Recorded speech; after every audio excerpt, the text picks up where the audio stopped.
Bonjour et bienvenue sur le site de alform.com pour cette nouvelle formation d'OS 10, version 10.11 El Capitan. Dans cette vidéo d'introduction, je vais tout d'abord me présenter, vous dire qu'est-ce qu'est OS 10 et pourquoi suivre une formation. Nous allons voir également à qui s'adresse cette formation. Après, on va rentrer dans le vif du sujet, c'est-à-dire que nous allons voir et détailler le plan de la formation. Pour les plus motivés, je parlerai également de la suite de la formation, c'est-à-dire si vous avez envie de passer une certification, vous donnez les moyens de la passer.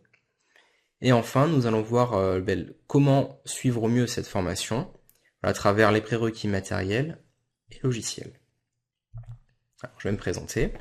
Je m'appelle Bastien Bléza, je suis consultant indépendant dans la technologie mobile et déploiement. Voilà, je travaille pour des grands comptes, des banques, même ou des PME, des TPE, dans lequel j'interviens pour du consulting, pour de l'audit, vraiment autour de technologie mobile et du déploiement de postes de travail. Vous avez mon adresse email si vous avez des questions. Le site de ma société qui s'appelle bigzen.fr. Je vous encourage à aller faire un petit tour si vous voulez en apprendre davantage sur mon activité. J'ai passé également plusieurs certifications. Donc la certification client, en abrégé l'acronyme c'est ACSP, pour Apple Certified Support Professional, et la CTC qui est la version serveur qui donnera suite à une autre formation sur le site de Alform. Et enfin je suis consultant, je fais partie du réseau Apple Consultant Network, qui, voilà, on dit, l'acronyme c'est ACN pour aller plus vite, qui permet en fait d'avoir un partenariat avec Apple et qui nous trouve en fait à tous les consultants des missions. C'est assez intéressant, voilà, on a vraiment les retours clients, les besoins en temps réel. Donc, je vous encourage aussi, si vous voulez, si vous êtes indépendant, pourquoi pas à rejoindre ce réseau. Alors voilà, on va rentrer dans le vif du sujet, comme je le disais tout à l'heure. Qu'est-ce que OS 10? Alors déjà, OS 10, c'est pas OS X. Il y a beaucoup de gens qui font l'amalgame, mais le X, c'est 10 en chiffre romain. Donc qu'est-ce qu'OS 10? C'est le système d'exploitation pour ordinateur d'Apple, tout simplement. Dans sa dernière version, qui est la version 10.11 El Capitan. Bon, qu'est-ce que c'est El Capitan? En fait, c'est une formation rocheuse aux États-Unis qui est connue pour l'escalade. Voilà, depuis quelque temps, Apple donne, on va dire, le nom de certains lieux à ces versions de système d'exploitation. La version précédente, c'était 10.10 Yosemite, qui est en fait, Yosemite en anglais, si je prends l'accent, en fait, qui était pareil, qui est une montagne non loin de El Capitan. Alors, pourquoi suivre cette formation? Il faut savoir que Apple, voilà, ils vendent beaucoup de périphériques et il y en a beaucoup en entreprise. Le problème, c'est que ils sont pas forcément bien intégrés. Les SS2I, donc les sociétés de services en informatique, elles ont pas forcément, voire pas du tout, les compétences pour les gérer. Et il en résulte on va parler que des Mac là, pour le moment, mais que les Mac ne sont pas pleinement intégrés dans un système d'information, voire pas du tout. Et c'est quand même un problème. Donc voilà, là le fait de suivre cette formation, ça va vous permettre de comprendre comment fonctionne le système d'exploitation et voir déjà comment on pourra mieux l'intégrer dans un système d'information au sein d'une TPE, d'une PME, même d'un grand compte. Le type de public, voilà, ça va être soit un administrateur réseau, soit des personnes voulant connaître de fond en comble le système d'exploitation. Faut savoir que dans cette formation, je vais tout expliquer, tout prendre à la base, donc vous n'avez pas besoin de prérequis en réseau, en ce que vous voulez, même en informatique, c'est vraiment une formation de base, mais on va quand même aller assez loin.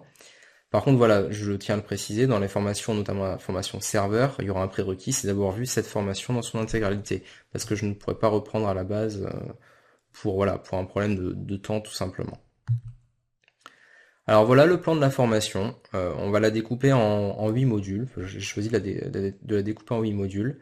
Le premier, ça va être l'installation et la configuration, donc ça porte très bien son nom.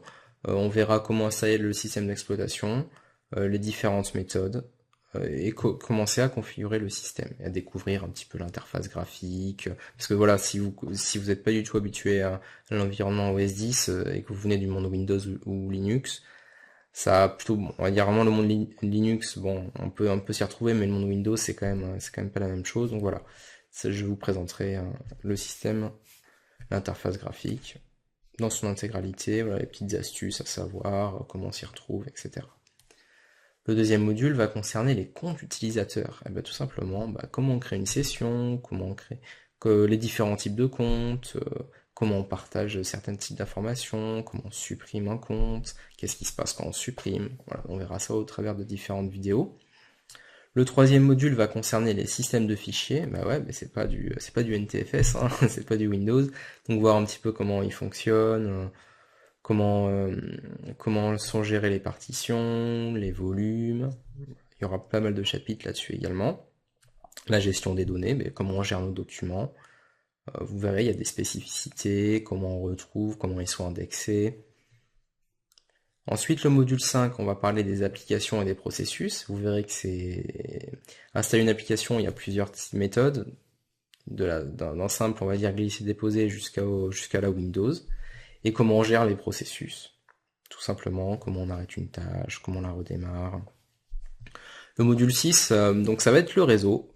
Donc là, je vais vraiment prendre à la base parce qu'il y a quand même des notions que si on n'a pas, on peut pas aller plus loin dans la formation.